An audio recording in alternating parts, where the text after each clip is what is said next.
सलमान खान के फैन हो ना और सिकंदर का वेट भी कर रहे हो और तुम्हें ये भी लग रहा है कि सलमान खान का तगड़ा कमबैक करवा देगी। 500 करोड़ तो कहीं नहीं गए सिकंदर के। ये कमबैक भाईजान के लिए ना बहुत जरूरी है क्योंकि पिछले कुछ सालों में सलमान खान का स्टारडम थोड़ा लड़खड़ा नहीं किया है।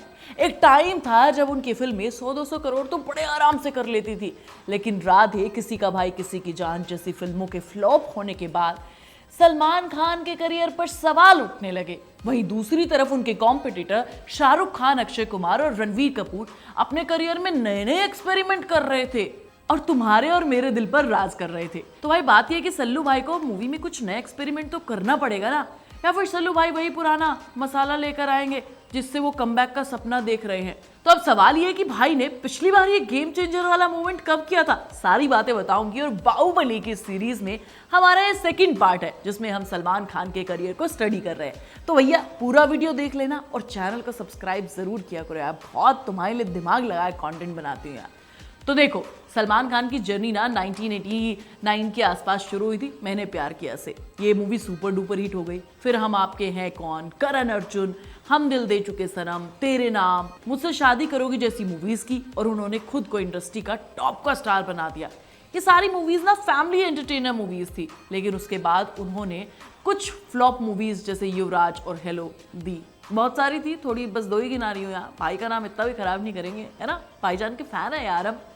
सबको लगा कि सलमान खान के दिन चले गए, लेकिन फिर साल 2009 में वांटेड आई और इससे सलमान खान का करियर फिर से चमक गया। ये मूवी एकदम अलग थी, हम दिल दे चुके सनम और युवराज से एकदम अलग, रोमांस से ज्यादा एक्शन हीरो वाला तड़का था। और सबसे बड़ी बात कि ये उनके लिए एक बड़ा एक्सपेरिमेंट था, एक गेम चेंजर मूवी थी उनके लिए, जिससे वो बॉलीवुड के मसीहा बन गए। याद है ना तुम्हें, एक बार जो मैंने कमिटमेंट कर दी उसके बाद तो मैं किसी की नहीं सुनता। एक बार मैंने कमिटमेंट कर दी तो फिर मैं अपने आप की भी नहीं सुनता। भाई मूवी रीमेक थी, लेकिन हमारे लिए सलमान भाई अब भाई बन चुके थे। इसका एक डायलॉग के बाद ना सलमान का करियर 2.0 से शुरू हुआ। वो रोमांस से निकलकर एक्शन स्टार बन गए। ये टाइम ना सलमान खान के लिए गोल्डन टाइम था, गोल्डन पीरियड था उनके करियर का। दबंग का चुलबुल पांडे वाला iconic character, bodyguard, family entertainer, super duper hit. एक था टाइगर, साल 2012 में आई, फ्रेंचाइजी की शुरुआत भी यहीं से हुई। फिर इसका अगला मूवमेंट जिसे गेम चेंजर कहा जा सकता है वो आया 2015 में, जब सलमान भाई की सबसे प्यारी मूवी आई। मूवी का नाम गेस करो। अरे यार कैसे मिस कर सकते हो तुम, बजरंगी भाईजान। भाई कसम से बता रही हूँ, मुझे इस मूवी से ज्यादा प्यारे सलमान खान कहीं नहीं लगे और तुम्हें भी। तो यार पूरे तरीके से फैमिली ऑडियंस के दिल में उतर गए यार, दिल से तारीफ करूंगी यार मैं सच में इस मूवी की। फिर 2016 में सुल्तान आती है और बस यहाँ से पूरे बॉलीवुड के सुल्तान बन जाते हैं। रेसलिंग में हाथ आजमाया और भैया 2010 के बाद से तो आप लोग बिना सोचे समझे टिकट खरीद लेते थे, ट्रेलर भी नहीं देखते थे। भाई की हर मूवी में सब कुछ बढ़िया चल रहा था, भाई का स्टारडम एकदम पीक पर पहुंच गया था। लेकिन साल 2019 के बाद भाई के बुरे दिन शुरू हो गए जो अब तक खत्म होने का नाम ही नहीं ले रहे हैं। उन्होंने पुराने घिसे पिटे मसाले को फिर से दोहराना शुरू कर दिया।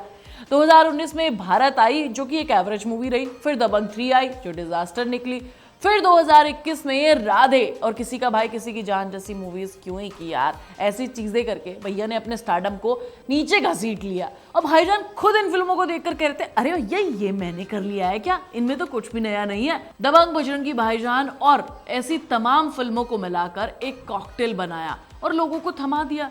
अब भाई ये उनका खुद का चॉइस था या फिर उनको रोल ही ऐसे मिल रहे थे, ये तो मुझे नहीं पता, लेकिन ये बात साफ थी कि भैया गेम चेंजर मूवमेंट तो उनके लिए आ नहीं रहा था। दूसरी तरफ उनके कॉम्पिटिटर्स टफ से टफ कंपटीशन दे रहे थे, लोगों को कुछ नया देखने को मिल रहा था। शाहरुख खान, आमिर खान ने खुद को बदला, लेकिन सलमान भाईजान वहीं रहे। देखो हर सुपरस्टार का एक टाइम होता है, एक टाइम के बाद वो टाइम खत्म हो जाता है तो उसे खुद को बदलना पड़ता है। शाहरुख खान रोमांस करते थे, पता है तुम्हें, किंग थे उसके, लेकिन साल 2018 के बाद जीरो जैसी फिल्में नहीं चली, उन्होंने खुद को बदला। 2023 में पठान और जवान लेकर आए, दोनों में दमदार एक्शन, कुछ नया था। आमिर खान ने भी टाइम में जितना भी टाइम उन्हें मिला है उसमें लगान, रुक दे बसंती, गजनी जैसी अलग अलग तरह तरह के एक्सपेरिमेंट्स उन्हें किए और नई जनरेशन के स्टार्स भी कुछ ना कुछ अलग कॉम्पिटिशन दे ही रहे थे जिससे लोग ज्यादा अट्रैक्ट हो रहे थे। रणवीर कपूर ए दिल है मुश्किल, संजू और एनिमल जैसी मूवीज लेकर आ रहे थे। जिससे लोगों को अलग अलग फ्लेवर देखने को मिल रहा था। और रणवीर सिंह गली बॉय, पद्मावत जैसी मूवीज कर रहे थे, जिससे लोगों में एक अलग ही एक्साइटमेंट, एक क्रेज बन गया। आजकल की जनरेशन को उन्होंने देखते हुए कुछ नया किया। विकी कौशल, उरी और सैम बहादुर जैसी मूवीज से धमाका कर रहे थे, लेकिन सलमान वो आज भी दबंग वाला पुलिस वाला बनकर घूम रहे थे। उनके फिल्मों में वही एक्शन और ओवर द टॉप स्टाइल और वही 2010 का मसाला।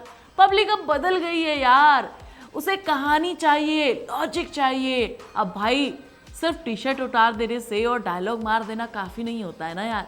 तुम्हें भी पता होगा कि सिकंदर को AR मुर्गादास डायरेक्ट कर रहे हैं, जो गजनी और हॉलीडे जैसी मूवीज बना चुके हैं। मतलब एक्शन धमाकेदार हो सकता है, मैं इस बात को मना नहीं कर रही हूँ, लेकिन यार भाई के साथ डायरेक्टर का काम करना भी एक बड़ा चैलेंज है। और हाँ, अगर तुम्हारे दिमाग में ये आ रहा है कि साउथ के डायरेक्टर के साथ जब भी बॉलीवुड कोई स्टार मूवी करता है तो वो मूवी चल जाती है, लाइक जवान, एनिमल, तो भाई तुम गलत हो। साउथ के रीमेक हिट हुए हैं, जवान जैसा एग्जाम्पल हमारे पास है ऑलरेडी। लेकिन तुम याद करो अक्षय कुमार लक्ष्मी में साउथ के डायरेक्टर के साथ हाथ मिलाते हैं, लेकिन मूवी डिजास्टर निकली। अभी वरुण धवन की बेबी आई, वो भी हमारे पास एग्जाम्पल है। यहाँ पर ना 50-50 चांसेस हैं। एक बड़ा डायरेक्टर होने से, साउथ का डायरेक्टर होने से कुछ नहीं होगा। भाईजान को खुद बदलना पड़ेगा यार, अपनी मूवीज को अपग्रेड करना पड़ेगा। भाई कोई टिपिकल बॉलीवुड चुलबुल पांडे या फिर टाइगर नहीं, इस बार हमें देखना है, हमें कुछ अलग चाहिए। क्योंकि इस बार सिकंदर में भी अगर वही ओल्ड स्कूल मसाला होगा तो भाई के लिए तो आगे बहुत मुश्किल हो सकती है। हाँ, तुम मुझे ये कह सकते हो कि तुम ये मूवी देखने के लिए जाओगे क्योंकि हम सलमान के फैन हैं। सलमान की मास फैन फॉलोइंग आज भी जिंदा है, मैं मानती हूँ, मैं भी जाऊंगी इस मूवी को देखने के लिए। हम सब उनसे प्यार करते हैं। लेकिन यार तुम इस बात को भी मानते हो कि अब इंडस्ट्री बदल चुकी है, स्टारडम से फिल्में नहीं चलती हैं, कंटेंट मायने रखता है। अगर सिकंदर में कुछ नया नहीं हुआ तो सलमान को वैसा ही झटका लग सकता है जैसे आमिर खान को लाल सिंह चड्ढा के बाद लगा था।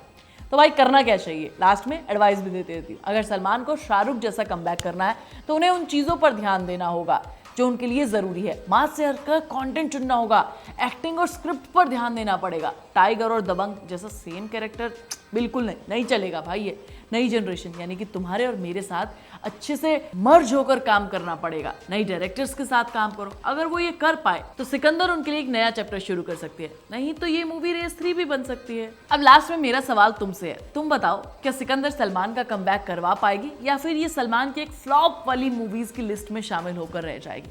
मैं तुम्हें नेक्स्ट वीडियो में मिलूंगी, तब तक तुम चैनल को सब्सक्राइब कर लेना, वीडियो को लाइक और शेयर कर लेना और बेल आइकन दबाना बिल्कुल मत भूलना।